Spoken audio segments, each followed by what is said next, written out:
Do you see a correlation between political activity on campus and Energy Action Coalition activity? During the election season, our Power Vote campaign helped mobilize 400,000 people to get involved, vote, bird dog candidates, do educational events. So, our folks were at the center of the Obama phenomenon. What's happening internationally? Are there other student coalitions similar to Energy Action Coalition in other countries? Any examples of those? What are they doing? What's happening? And also, just by the way of that, China. I mean, China is obviously a huge issue and very difficult to protest in China. So maybe comment international in general and in China. Yeah, it's been amazing.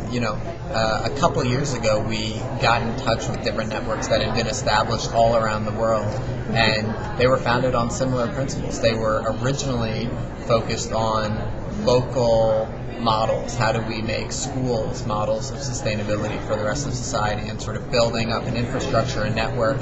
And now many of them are focused on the climate negotiations in Copenhagen and some of the bigger countries like India and China and Brazil that will be key players in those negotiations. Folks are trying to invest in those networks because we think that they will be a key to trying to move those delegations in those countries. So the final question, PowerShift 010, what's the future, what's next year, where do you want to take this whole movement, where do the students want to take it? Happily, it's not up to me. I think our plan this year is focused on passing federal legislation. That's our single goal. There will probably be sort of state and regional summits.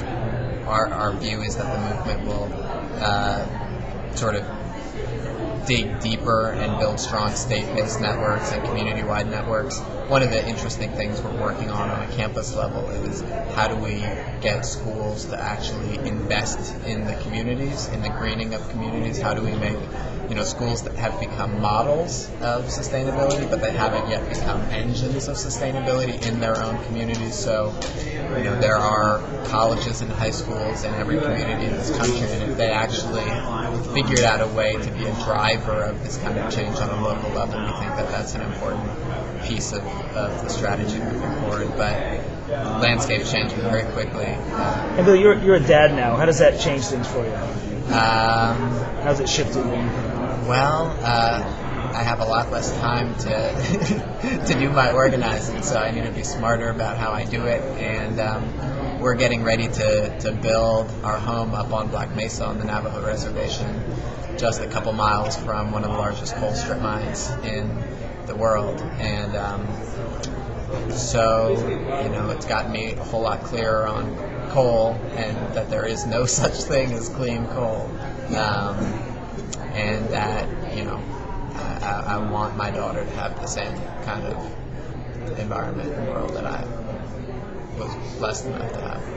Great. Thank you, Billy. Sure. Thanks, Jack.